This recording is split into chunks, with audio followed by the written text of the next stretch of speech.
Boa noite, queridos. Sejam todos bem-vindos. Que o Senhor possa continuar falando ao nosso coração. Vamos abrir mais uma vez, então, no livro de Êxodo, capítulo 23. Vamos reler um texto que já lemos e temos usado, então, como base para esse momento. Êxodo 23. Se o Senhor conceder graça, nós vamos terminar, mas, se não terminarmos, seguimos no domingo pela manhã. Então, Êxodo capítulo 23, vamos ler os versos 14 a 17. 3 vezes no ano me celebrareis festa. Guardarás a festa dos pães asmos, que é a Páscoa. 7 dias comerás pães asmos, como te ordenei, ao tempo apontado no mês de Abibe, porque nele saíste do Egito. Ninguém aparecerá de mãos vazias perante mim.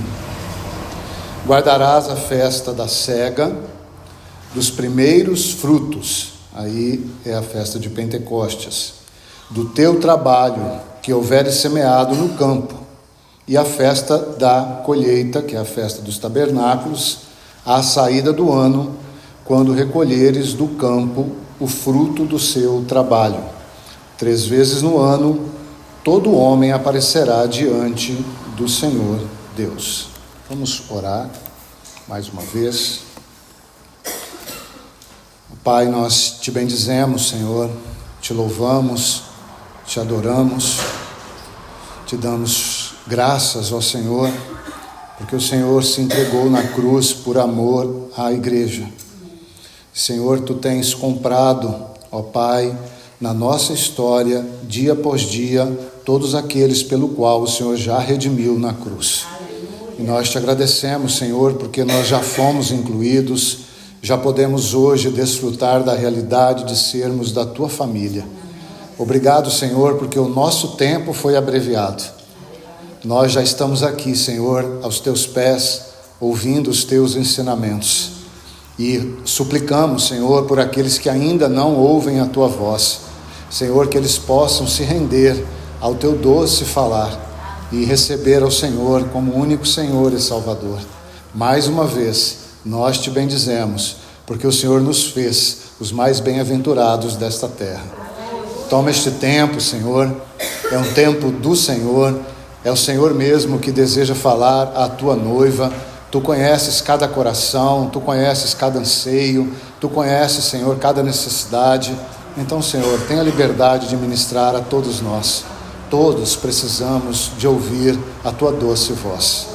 Te louvamos, te bendizemos e nos confiamos a ti, em teu precioso nome, ó Jesus. Amém. Então, estamos no 88º tempo em torno deste assunto, né? Já é a 3ª reunião em torno especialmente desse tempo, as 3 grandes festas do Senhor.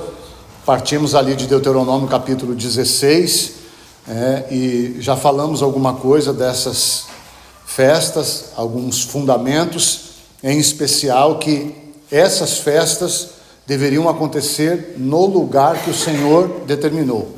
Esse lugar, obviamente, não é um lugar físico hoje em dia, ainda que seja de total importância a reunião dos santos num lugar físico, onde todos se ajuntem, mas em Cristo. Aí está o lugar, então, que Deus determinou para que haja sempre celebração, porque nele sempre haveremos de achar alegria, porque Ele é a nossa alegria. Então, essa foi uma das principais lições que nós colhemos, né, com relação a estas festas. Então, a festa só tem sentido se a nossa alegria da festa for o nosso Senhor, e não apenas as coisas que Ele pode nos conceder. Infelizmente, cada vez mais nos dias que nós passamos e vivemos, mais nos aproximamos do Senhor por aquilo que podemos receber, mas isso não é o princípio. Quando o Senhor tirou o povo do Egito, Ele disse: deixai o povo ir celebrar uma festa a mim no deserto. Então não era uma festa para o povo, era uma festa para o Senhor, já desde lá, com o princípio do lugar onde o Senhor determinou. Não definitivo ainda, porque isso tudo apontaria para Cristo, né? Em primeiro lugar o deserto, a primeira vinda como cordeiro. Em segundo lugar o tabernáculo, porque essa glória de Deus iria repousar definitivamente na pessoa de Cristo, figura daquele tabernáculo físico, né? Depois então daquele tabernáculo móvel. Então a primeira e a segunda vinda do Senhor. Então já falamos um pouco sobre a primeira festa, nos detemos aí no domingo pela manhã sobre a Páscoa e vimos então aquela relação da redenção desde a eternidade. E falamos aquele princípio então duplo, né? Que por um lado não apareceremos, não devemos nos achegar ao Senhor de mãos vazias. Isso é um princípio que toca a eternidade. Ele estabeleceu que a nós iria ser concedida a oportunidade, a honra de apresentarmos algo que seria agradável a Ele. Como o irmão João já falou, de nós mesmos nada poderia partir, mas como Ele planejou que assim fosse, então assim tem acontecido. Então nós temos recebido, e hoje nós vamos ver como nós podemos devolver ao Senhor algo que seja útil a Ele, mas então esse princípio está estabelecido em especial nessa primeira festa. Mas só é possível então que nós nos acheguemos, em primeiro lugar por conta dessa primeira festa, porque Ele nos redimiu. Então por esse aspecto nós vimos em Levítico que não há obra nenhuma que se compare à obra que Ele fez para nos dar a oportunidade de apresentarmos os nossos primeiros frutos a Ele, né? Então trabalhamos essa relação então de que Ele tem o princípio, que Ele vai e espera algo da igreja, porém nós só podemos dar porque Ele nos resgatou e veio habitar em nós por meio do Espírito Santo. Então hoje nós vamos dar um outro passo na segunda festa, para aqueles que estão anotando, letra B, a festa de Pentecostes. E mais uma vez nós vamos escolher apenas alguns detalhes, porque são porções riquíssimas das Escrituras, e nós vamos só então pincelar alguma coisa. Então letra B, Pentecostes, e se você quiser especificar na frente, o guiar presente do Espírito Santo. O guiar presente do Espírito Santo. É bom que se diga que a função do Espírito Santo, por excelência, não está relacionada aos dons. Mais uma vez, hoje isso está muito distorcido na maioria das assembleias. A função por excelência, a função, não é uma das funções não. A função por excelência do Espírito Santo é: Ele me glorificará, né? Então a função dele é glorificar o Filho. E aí ele pode usar algumas formas para que a glória seja devolvida ao Filho. Aí talvez possamos encaixar os dons com muito cuidado e sob esse guiar presente do Espírito Santo. Mas então nós lemos aqui em Êxodo, se você quiser anotar então esse texto como referência, Êxodo 23, verso 16, parte A: guardarás a festa da cega, ou a festa de Pentecoste, dos primeiros frutos do teu trabalho que houveres semeados no campo. Então nós vamos destacar primeiramente essa expressão aí: primeiros frutos do teu trabalho. Então aí já cabe a pergunta, que nós já temos a resposta: por que podemos apresentar esses primeiros frutos ao Senhor? Lembre, irmãos, não é o princípio de Caim. Qual foi o princípio de Caim a apresentar os primeiros frutos a Deus? O melhor que ele pôde produzir, o melhor da terra que ele cultivou e plantou. Não é isso que está acontecendo aqui. Por isso a primeira festa da Páscoa, ela precisa vir, obviamente, em primeiro lugar. Porque nós só podemos apresentar algo a Deus porque Ele nos concedeu, no Seu Filho, a oportunidade então de devolvermos a Ele aquilo mesmo que Ele gera em nós. Como que Ele gera? Aí está a segunda festa. Pelo guiar, então, do Espírito Santo. Então, nesse guiar do Espírito Santo, nós podemos cooperar e devemos nos esforçar para cooperar, segundo o eterno propósito que Deus estabeleceu. Então, aqui nós ligamos essa segunda festa com o eterno propósito, obviamente, a partir, então, do princípio colocado na primeira festa. Então, Pentecostes fala daquele momento que se consumou, em Atos capítulo 2, que foi a consumação ali daquele 50º dia pós-morte do Senhor Jesus e ressurreição. Então o Espírito Santo é derramado. Então é por isso o Pentecostes, ele tem o simbolismo do derramamento do Espírito Santo. E qual a função do Espírito Santo? Então ele vai nos guiar para que nós possamos andar e cumprir as boas obras que Deus preparou de antemão. Irmãos, aqui nós não sabemos quais obras são essas, do modo, digamos assim, objetivo, mas no que toca então à recompensa, só será recompensado aqueles que cumprirem e realizarem essas obras. E aqui eu não estou diminuindo obra nenhuma, tá? É necessário que nós saibamos identificar se esta é a vontade do Senhor, para que então você ande nela e cumpra aquilo que o Senhor tem para a sua vida.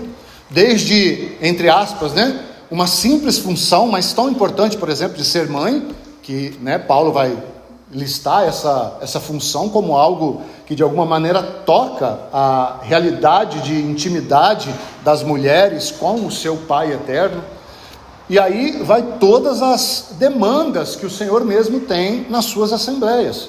E essas demandas elas podem variar de acordo com o tempo, de acordo com o local, de acordo com a necessidade do povo. Então Deus ele vai trabalhando, mas certo é, por sua presciência, tudo que ele determinou vai acontecer. E se nós conseguirmos identificar o que ele determinou e cumprirmos e sermos fiéis a isso, aí então receberemos o galardão. Qual o resultado disso hoje?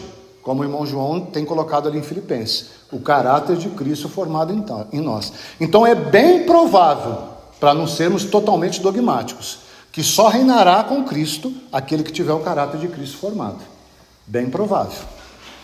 Porque as coisas estão implicitamente unidas. Porque ter o caráter de Cristo é se permitir andar na vontade do Pai. E um dos passos mais difíceis que temos visto na nossa geração é negar o nosso eu, como já ouvimos também na abertura. Então, precisamos dizer isso. Mais uma vez, é bem provável que aqueles que irão reinar são aqueles que foram fiéis, e esses então terão em si o caráter de Cristo formado. Então aqui não está incluído quantidade de obra, nem qualidade de obra. Aqui está incluído fidelidade, que pode ser uma obra, 2 obras, 10 obras, uma vida inteira, um momento só, eu não sei, só o Senhor o sabe. Até o final nós vamos ver que ele é reto para discernir isso, tá? Então, olhando aqui em Êxodo, nós temos essa primeira realidade: os primeiros frutos do teu trabalho. Então, a partir do derramamento do Espírito Santo, agora nós podemos, à medida que o Espírito vai conseguindo avançar nas nossas vidas, o irmão João Vitor já disse, pela palavra e pela circunstância, gerando quebrantamento, então nós vamos sendo direcionados à vontade do Senhor. Então esse é o primeiro ponto dessa segunda festa. Um segundo ponto, então, que nós precisamos ver, está em Levítico. Avance um pouquinho, o mesmo contexto, Levítico 23, da mesma festa.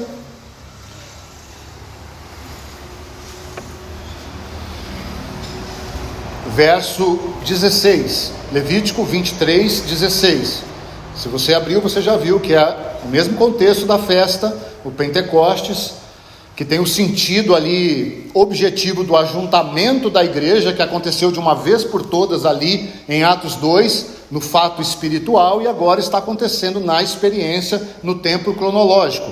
Mas notemos aí o verso 16, Levítico 23, 16. Até o dia imediato ao 7º sábado, contareis 50 dias, então trareis essa expressão, irmãos: nova oferta de manjares ao Senhor. Então, essa expressão nova oferta, ela traz toda a realidade desse novo tempo, desse novo testamento, dessa nova aliança.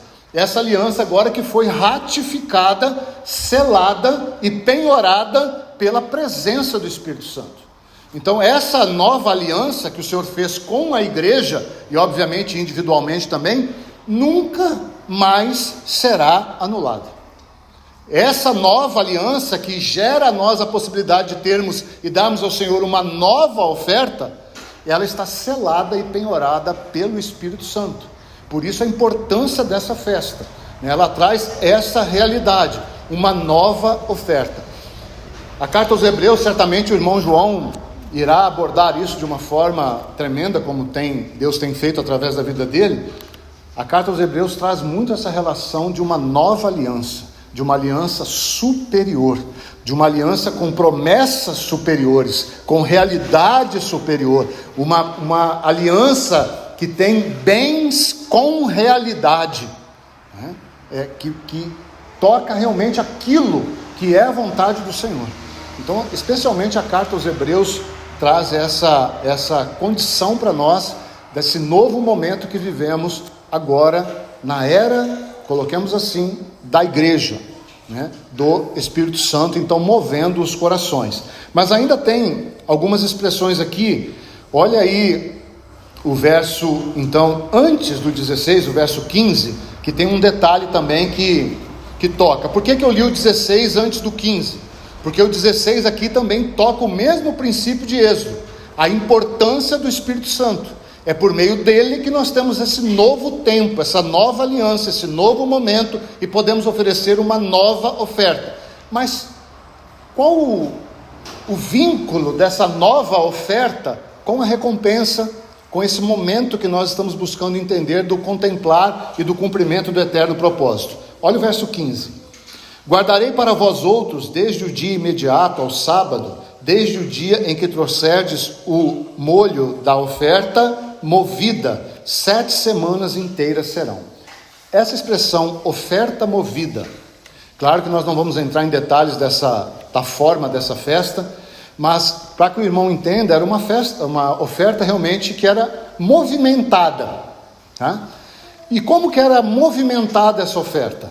O sacerdote pegava a oferta determinada, porque variava de acordo com o momento, e ele pegava essa oferta e ele ia até o altar e voltava, ia até o altar e voltava.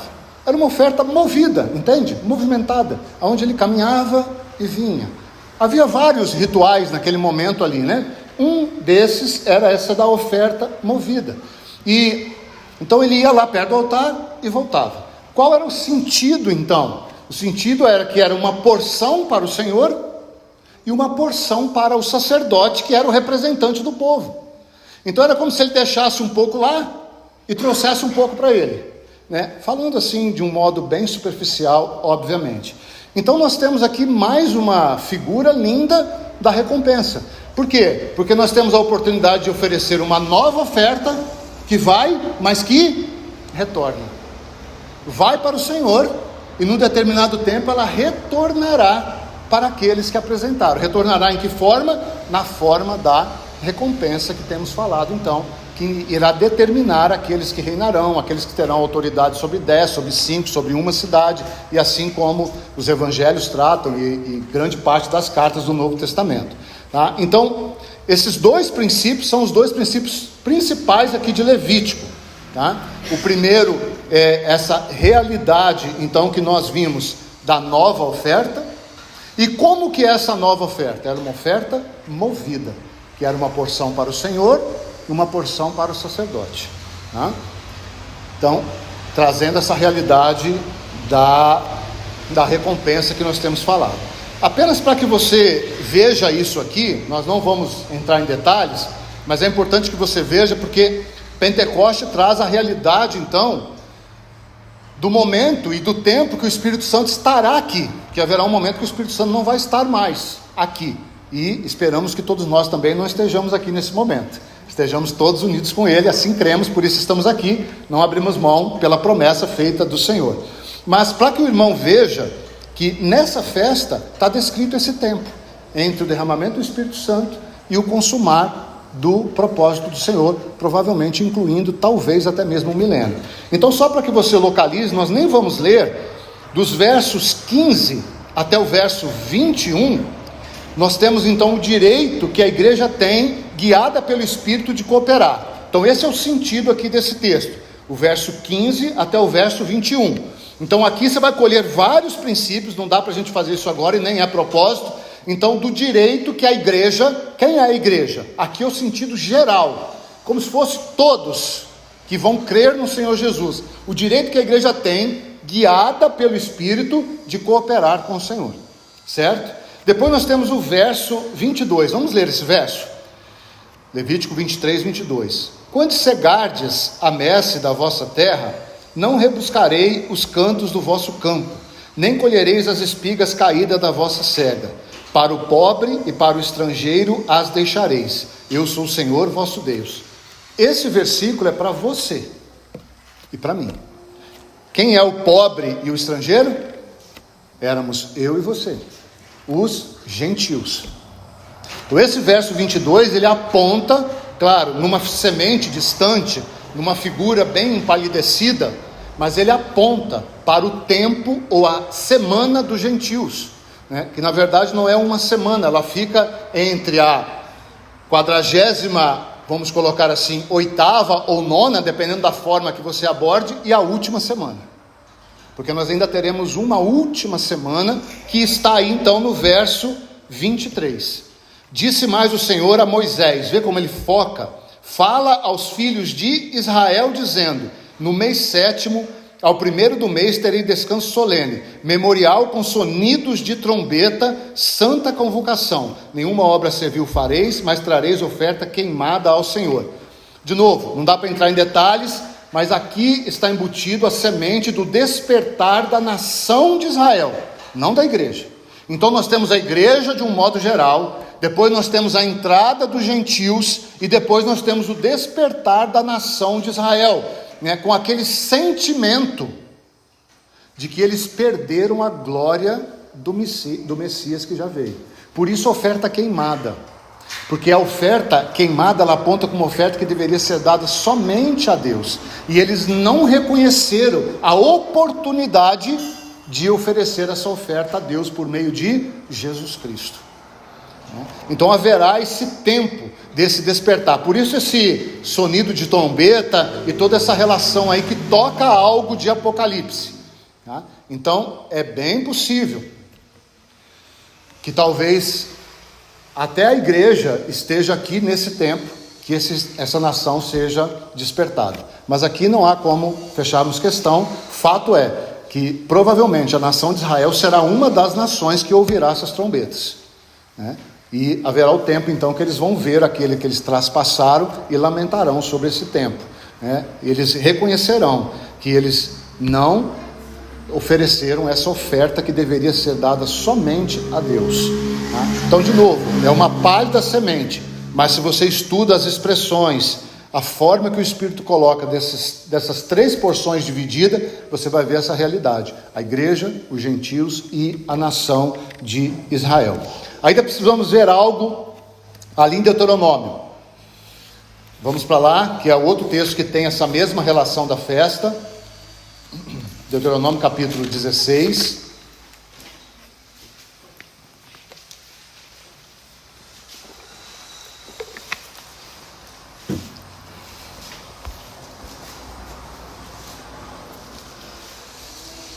Deuteronômio 16. Nós temos aí descrito então os versos da festa de Pentecostes, os versos 9 até o verso 12, está escrito toda aí a festa de novo de Pentecostes, mas primeiro nós vamos olhar o verso 10. E celebrarás a festa das semanas ao Senhor teu Deus, como oferta voluntária da sua mão, segundo o seu Senhor teu Deus te houver abençoado. Então o que nós precisamos destacar aqui, completando tudo que nós já vimos? Essa expressão, irmãos, oferta voluntária. Como que nós interpretamos essa oferta voluntária à luz do que temos então contemplado? Anote o texto aí. Há vários, mas anote um só. Mateus 16, 24. Se alguém quiser ser meu discípulo, negue a si mesmo, tome sua cruz e siga-me. Mateus 16, 24. Há várias porções, nos evangelhos no mínimo 4 ou 5 que vão trazer essa mesma realidade. Inclusive nós já estudamos essas mensagens, cada uma delas tem implícita um desafio, né? De negarmos a nós mesmos, tá? Então, irmãos, nenhuma obra que o Senhor preparou de antemão será imposta a mim ou a você. As obras estão preparadas para que aquele que quiser ir após o Senhor, ou seja, cooperar na conclusão dessas obras, qual é o processo? negue a si mesmo, tome a sua cruz e vá após ele. Só esses, não são todos os filhos. Quem tomar a sua cruz e vir após mim, esse será o meu discípulo. É a figura de sacerdote. Lembra daquelas duas linhas que percorrem a Bíblia? Filiação e sacerdócio. Filiação por graça, sacerdócio por responsabilidade. Então, irmãos, mesmo que o Espírito Santo habite dentro de você e de mim, o Espírito Santo não irá trabalhar sozinho. Ele espera gentilmente, assim como o Senhor é gentil, lembra do caminho de Emaús? Assim como ele é gentil, o Espírito Santo também é gentil, porque o Pai também é gentil. Então ele espera que você queira obedecer. Às vezes, e aí está um mistério, por exemplo, a vida de Paulo, Deus interrompeu a vida de Paulo, abruptamente. E Deus disse por que ele fez isso. Porque ele queria mostrar para Paulo como ou o que importava. E o importava o quê? Sofrer pelo nome de Jesus. Então, Paulo se tornou, como ele mesmo diz, um modelo da graça. Daquele que não era nada e se considerava tudo, está aí o Saulo, o grande, para aquele então agora que não é nada, mas possuía tudo. Por que eu estou dizendo isso? Porque nós vemos uma intervenção mais brusca. Então às vezes o Senhor faz isso na sua e na minha vida, dependendo do que Ele deseja fazer através da minha e da sua vida. Mas de um modo geral, apesar de tudo isso que eu acabei de dizer, apontando para a vida de Paulo, tudo isso ainda é voluntário. Porque você olha para a vida de Paulo e ele teve opção. Ele teve 11 anos para pensar se ele iria voltar ou não. Quando Barnabé vem buscar ele então diz, irei. Aqui estou introduzindo essa fala que provavelmente ele diz porque ele foi. Tá, irmãos? Então esse é um princípio aqui de Deuteronômio importante. Oferta voluntária. Então você precisa desejar obedecer em fidelidade ao Senhor. Então tudo isso que vimos aponta para esse cumprimento. Então são vários eventos que apontam para o cumprimento aí do eterno propósito, nesse tempo da era da igreja. Claro, nós poderíamos escolher tantos outros, irmãos, mas é só realmente passando assim de uma forma superficial para que você veja que esse tempo da presença, do guiar presente do Espírito Santo, ele então inclui as demandas que tocam a nossa responsabilidade. Mas tudo isso porque o Senhor desejou fazer através da minha vida e da sua vida. Letra C, para caminharmos para o final, a última festa, os tabernáculos.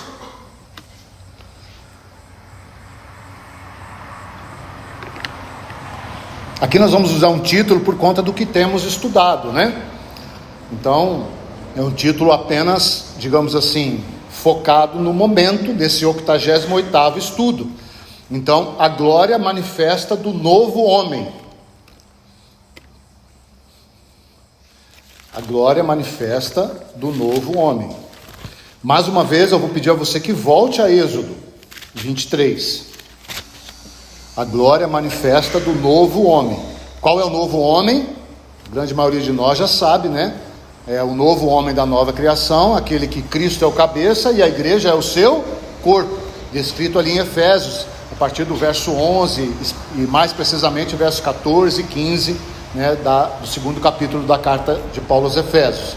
Mas olhemos então, e você pode deixar esse texto como referência para a letra C. Então, tabernáculos, a glória manifesta do novo homem. Êxodo 23, verso 16, parte B. Êxodo 23, verso 16, parte B. E a festa da colheita, a saída do ano, quando recolheres do campo o fruto do teu trabalho. Para aqueles que estão conosco contemplando esse estudo há mais tempo, já está tão claro o verso, aquele final, aquela colheita final. Então, irmãos, note essas expressões que nós acabamos de ler. Em outras versões você pode encontrar a expressão assim: festa do encerramento da colheita. É uma tradução paralela né, ao que está escrito aí, a festa da colheita, ou a festa do encerramento da colheita. Essa colheita, ou essa festa do encerramento da colheita, ela não acontecia nem no início, nem no meio do ano, mas no final do ano. E também, irmãos, você veja que ela aponta para o final, quando recolheres do campo o fruto do teu trabalho, aponta para aquele recolhimento final dos frutos. Então toda essa tipologia está apontando para um fim, ou seja, para o encerramento de um tempo. Nós vimos a primeira festa, que apontava para aquilo que Deus fez e planejou e esperava. Como que ele vai conseguir isso? Por meio do Espírito Santo. A segunda festa, o guiar presente do Espírito Santo. E isso terá um fim. Isso vai acabar, né? Vai acabar no momento então que o Senhor vier recolher os seus, cada um com os seus frutos. Não importa para nós quando será, importa quem voltará, né? Esse é o foco que temos buscado entender, né? Então, toda essa tipologia desse verso, especialmente aqui de Êxodo, aponta para o fim de um tempo, para o fim de um período. Então, provavelmente, é o período que antecede aí o reino milenar. Provavelmente, com quase 100% de certeza. Por que o nome tabernáculo, ou festa dos tabernáculos? Mais precisamente, seria a festa das tendas, né? Para ficar mais claro para o nosso entendimento, né? Por quê? Porque isso tem uma tipologia muito real. É o fim ou encerramento do tempo em que éramos peregrinos e forasteiros. Esse é o sentido de tenda. Lembra de Abraão? Abraão acampava sua tenda, né? Por quê? Porque ele era peregrino e forasteiro. Então vai chegar o tempo, porque hoje, apesar de nós estarmos em Cristo, nós não estamos ainda na nossa pátria, né? A nossa pátria não é aqui. Nós ainda devemos viver aqui como peregrinos e forasteiros, né? Ou seja, nós não nos apegamos em firmar raízes nessa terra, peregrinos, e forasteiro, nós não nos apegamos em defender essa terra, né? Como muitos têm procurado estabelecer o seu próprio direito, até mesmo algumas denominações. Mas, fora isso, então o que nós devemos buscar? Viver como peregrinos e forasteiros, mas certos de que esse tempo está breve para acabar, porque o Senhor de fato está às portas. Então esse momento que nós vamos celebrar, nós não somos mais peregrinos e forasteiros, nós fomos para a nossa casa, ou a nossa casa veio até nós, né? Não importa o que aconteça, né? Fato é, nós estaremos na nossa nova moradia, né? Eternamente com o Senhor. Então, mais uma vez, provavelmente esse tempo é a iminência do reino milenar do Senhor.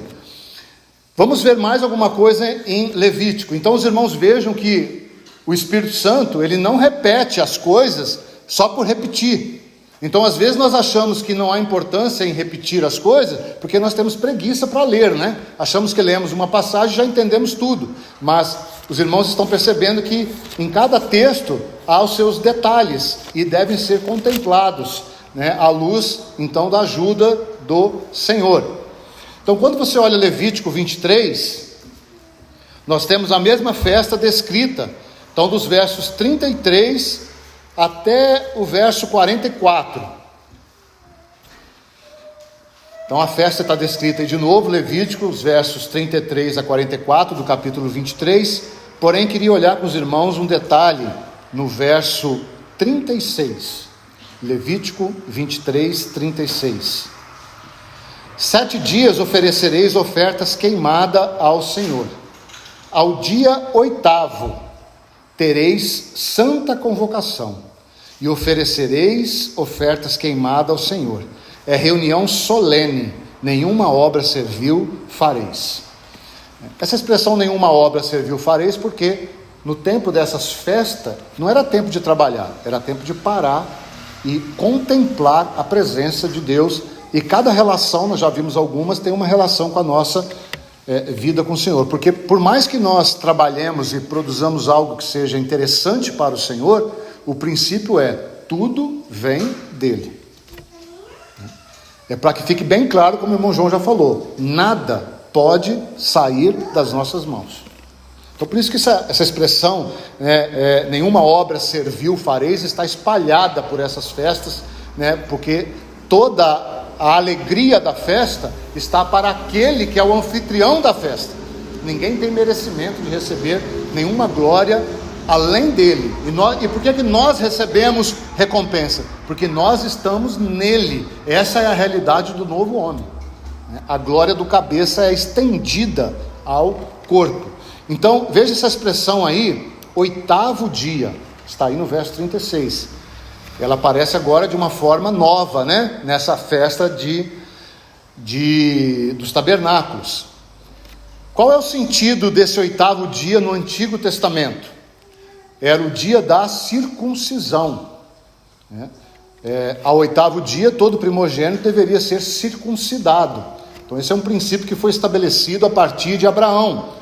E por que havia essa circuncisão? Por que havia essa circuncisão no 8º dia? Era um sinal que Deus estabeleceu da aliança dele com Abraão e com todo o primogênito então que iria nascer. Todo primogênito é meu. E o que aconteceria com o primogênito? Receberia porção dobrada, né? Lembra que o irmão João fez essa relação da porção dobrada em Jó e Tiago, explicando como que essa porção dobrada poderia chegar a nós, né? Fica aí mais uma vez a sugestão, ele postou os estudos de Tiago. Eu acho que quem não viu deve ver, e quem participou aqui deveria ver de novo, ouvir, né, de novo. Fica aí algo que acho que vai ajudar muito para revermos algumas coisas. Então, primeiro esse sinal de aliança. Mas o número 8 também nas Escrituras traz a realidade de um novo começo. Por quê? Porque quem ressuscitou ao 8º dia? Acabamos aí, né, nas festas pagãs de celebrar esse dia, né? A ressurreição do Senhor Jesus, né? Então quem ressuscitou ao 8º dia? O Senhor. Então nós temos um novo começo, né? Aponta então para essa realidade de uma aliança que traz um novo começo. Esse novo começo aponta para o início dele na ressurreição do Senhor Jesus. Por quê? Porque tudo que se faz a partir do momento que o Senhor ressuscitou e recebeu o Espírito Santo está sendo contado. Então esse novo começo, que vai se culminar na festa do tabernáculo, está sendo contado. E vai chegar um momento que será contabilizado, e então o 8º dia começa um novo momento. Aqui também, irmãos, a maioria dos eruditos, né, que entendem que existe o reino milenar, entende que esse 8º dia aponta para o reino do nosso Senhor. Esse novo tempo, né, esse novo começo, como Hebreus vai tratar ali no capítulo 1. O velho vai ser enrolado e jogado fora, e tudo se fará novo, né? Então, irmãos, esse 8 aqui aponta, esse 8º dia, para esse novo momento. Então nós vamos vendo a realidade da festa então dos tabernáculos, apontando para esse reino aonde o que vai acontecer será manifesto todo aquele fruto que foi recolhido no final, aquele recolhimento final. Ainda há algo no verso 39 que queria destacar. A expressão que está no finalzinho do verso 39, só para ganharmos tempo: haverá descanso solene. Então nesse novo momento haverá descanso solene. Nós já vamos ver descanso de quê, tá? Não é uma vida sem nada para fazer, não, tá? É descanso no sentido que essa mesma festa vai trabalhar em Deuteronômio. Então, a princípio, guarde, haverá descanso solene. Então, vai findar esse tempo. Todos os frutos serão recolhidos, apresentados no tribunal de Cristo, e cada um então receberá ali pelo bem ou mal que fez, tá? Mas a essência desse novo tempo é um tempo de descanso. Isso traz um certo consolo, irmãos, porque nós sabemos que alguns de nós, aqui vou falando de um modo geral, provavelmente no milênio receberemos uma certa disciplina, se não formos fiéis. Mas ainda assim, essa disciplina tem o sentimento de descanso. Porque o sentimento final de descanso é: somos dele, e isso não mudará. Mesmo em disciplina, somos dele. Quem nos deu esse exemplo? Davi. O que Davi escolheu? Senhor, eu quero cair nas tuas mãos. Era uma disciplina em descanso. Por quê? Porque Davi sabia que Deus era fiel. Ainda que Deus tivesse que discipliná-lo, seria como um pai disciplinando um filho. Nenhuma das outras disciplinas interessou a Davi, porque Davi conhecia o Deus que ele servia. Então, o descanso prevalece. Então, nós não nos preocupamos no sentido negativo da disciplina, porque inclusive nós já aprendemos em Tiago que essa correção é algo positivo que vem do Senhor para nós. Então, vale tanto para lá quanto para hoje. Que bom que ele nos disciplina.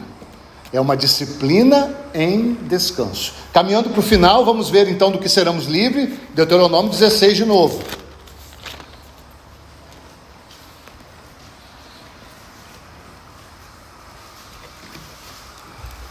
A festa está descrita aí no capítulo 16 de Deuteronômio, dos versos 13 até o verso 17, de um modo geral, né? Mais precisamente aí até o verso 16, mas pode incluir o 17, porque também tem um princípio importante aqui. Então, como eu já falei, eu só vou repetir então, algo de interessante. Então, do que nós seremos livres nesse descanso? Está aí no verso 13 de Deuteronômio 16. A festa dos tabernáculos celebrá-la-ás por 7 dias, quando houveres recolhido da tua eira e do teu lagar. Então, primeiro a eira. O que acontecia na eira? A eira é um terreiro, irmãos. Todos nós conhecemos um terreiro de café, né? E o sentido aqui é aquele momento então que o café, ou o feijão, ou o milho, não importa, é aquele momento então que o grão é separado da casca. Esse é o sentido da eira. Aquilo que importa é separado daquilo que não tem valor. Então aponta para o quê? Para o tempo da nossa conformação a Cristo. Esse tempo vai terminar de um modo aqui, nessa experiência nossa, porque nós vamos passar a eternidade toda conhecendo o nosso Senhor.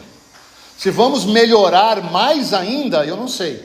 Eu sei que aquilo que for necessário ser aprimorado acontecerá em 2 fases: para aqueles que são fiéis até o momento de reinar com Cristo, e para os demais, por todos aqueles 1000 anos que o Senhor estará reinando. Mas o fato é, haverá um momento então, que totalmente será separado aquilo que é casca do que é grão.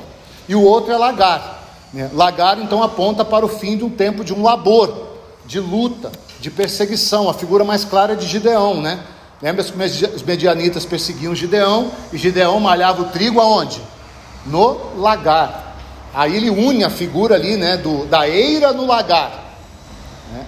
Mas não dá para a gente entrar nessa figura completa, mas é tremenda, porque no sofrimento, às vezes, o grão é separado da casca. Na perseguição, o grão é separado da casca. Na luta, o grão é separado da casca. Mas não dá para entrar nisso. Então é só o sentido do lagar, é esse final desse tempo de perseguição, de luta, de labor. Verso 14, parte B, diz assim, vamos ler o verso 14 todo. Alegrar-te-ás na tua festa, tu, teu filho, a tua filha, e o teu servo, e a tua serva, e o levita, e o estrangeiro, e o órfão, e a viúva, que estão dentro das tuas cidades. Ele tem essa expressão, alegrar-te-ás. Em outro momento ele falou no verso 13, celebrar-te-ás. Então o Senhor está mostrando toda essa relação então de bênção, de realidade, né? E ele irá então dar esse tempo de bênção para nós. É um tempo então que aponta para esse momento de alegria, de recompensa e tudo mais. Inclusive essa nota de alegria está por toda essa festa.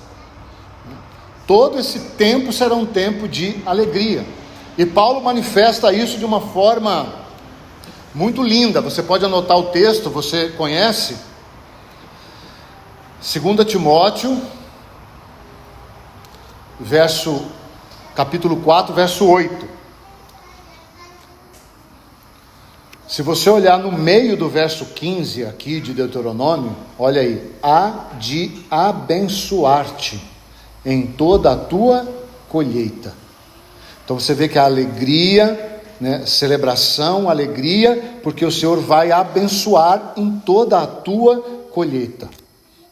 Então Paulo, quando escreve esse verso 8 de 2 Timóteo 4, o que está no coração dele é alegria. E o que ele vai dizer lá? Combati o bom combate. Mas o que ele fez? Completei a carreira. Você está vendo a festa dos tabernáculos aí? Mas o que ele fez? Guardei a fé. Olha a fidelidade. Ele não negociou. Aí ele vai continuar dizendo assim: já agora, não antes.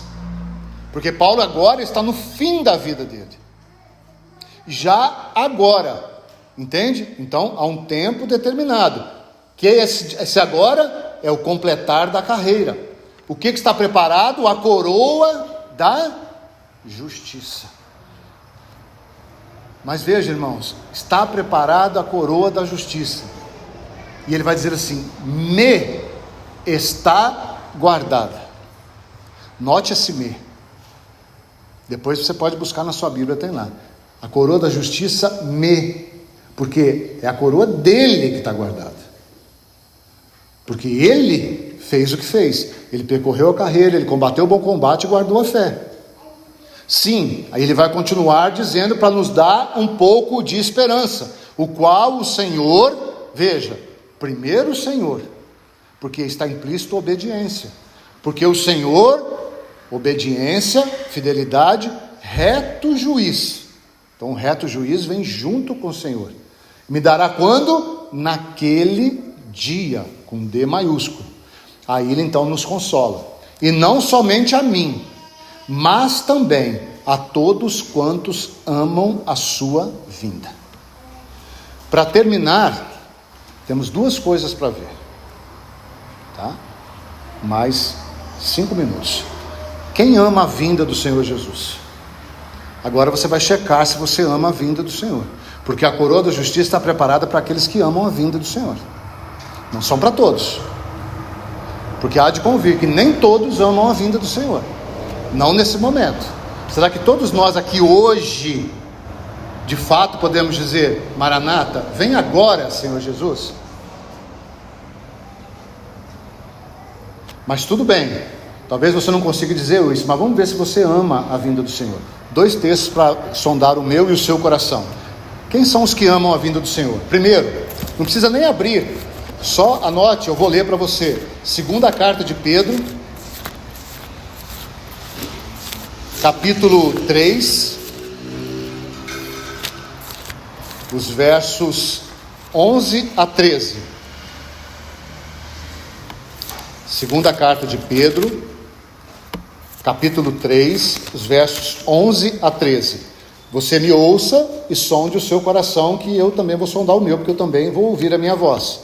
Diz assim: virá, entretanto, como ladrão o dia do Senhor, no qual os céus passarão com estrepitoso estrondo, e os elementos se desfarão abrasados, também a terra e as obras que nela existem serão atingidas. Nós estamos vendo a consumação aí. Agora, atenção: visto que todas essas coisas hão de ser assim desfeitas, devíeis ser tais como os que vivem em santo procedimento e piedade. Aí estão as características de quem ama a vinda do Senhor: esperando e apressando a vinda do dia de Deus, por causa de qual os céus incendiados serão desfeitos e os elementos abrasados se derreterão. Então, aqui tem algumas características daqueles que amam a vinda do Senhor. Mais um texto, não dá tempo de entrar em detalhes, né? 1 João, capítulo 3, os versos de 1 a 3. Aqui tem mais alguma característica daqueles que amam a vinda do Senhor. Então, 1 João 3, 1 a 3. Vede que grande amor nos tem concedido o Pai, a ponto de sermos chamados filhos de Deus, e de fato somos filhos de Deus. Por essa razão o mundo não nos conhece, porquanto não o conheceu a ele mesmo. Amados, agora somos filhos de Deus, e ainda não, está vendo a festa dos tabernáculos para se cumprir?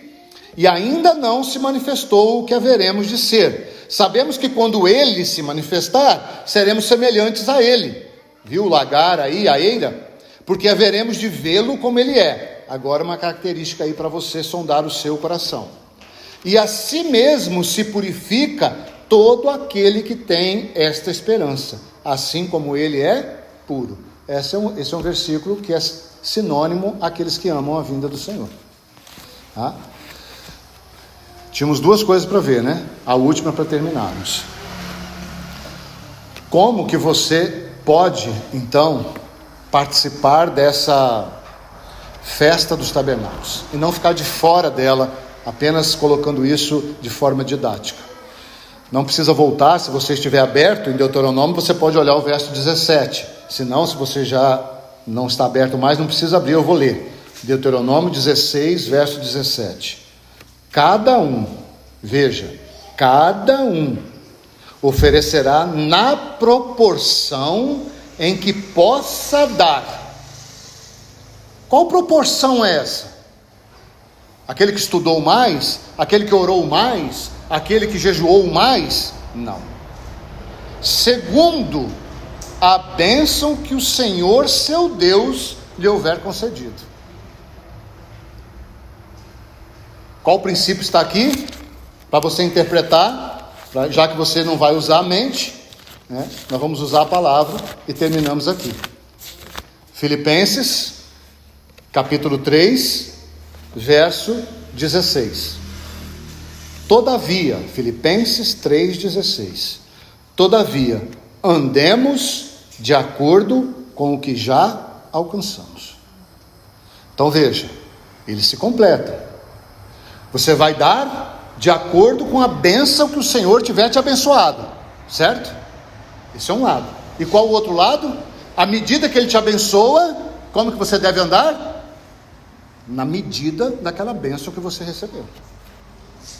Então, todavia, andemos de acordo, em harmonia, em unidade com o que já alcançamos ou recebemos. Então, quem pode participar? Todos, porque todos os filhos são abençoados do Senhor. Quem vai participar? Todo aquele que andar de acordo com aquilo que já recebeu. Então, que tremenda responsabilidade, né? Nós temos.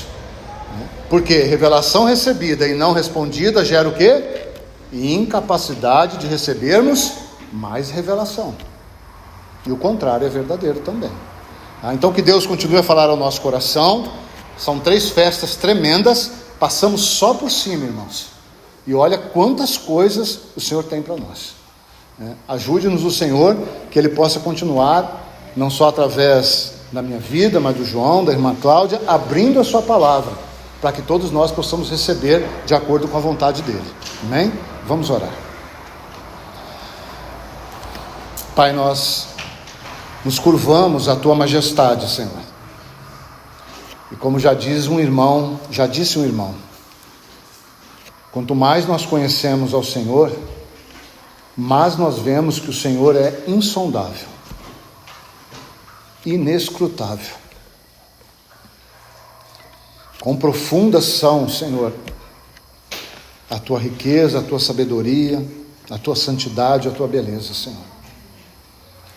Mas obrigado, porque aquele que prescruta as Tuas profundezas, o bendito Espírito Santo, nele, e ele habita em nós, toda a Tua profundidade está revelada. Então, ó Espírito Santo, de acordo com a vontade de Deus e de acordo com o nosso desejo, revela Cristo a nós. Cristo por toda a Bíblia. Quão lindo é vermos Cristo nessas festas. Ele é a nossa Páscoa, Ele é o nosso resgatador, Ele é o nosso descanso.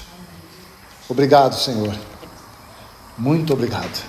Nós nos confiamos a Ti e oramos em Teu precioso nome. Amém.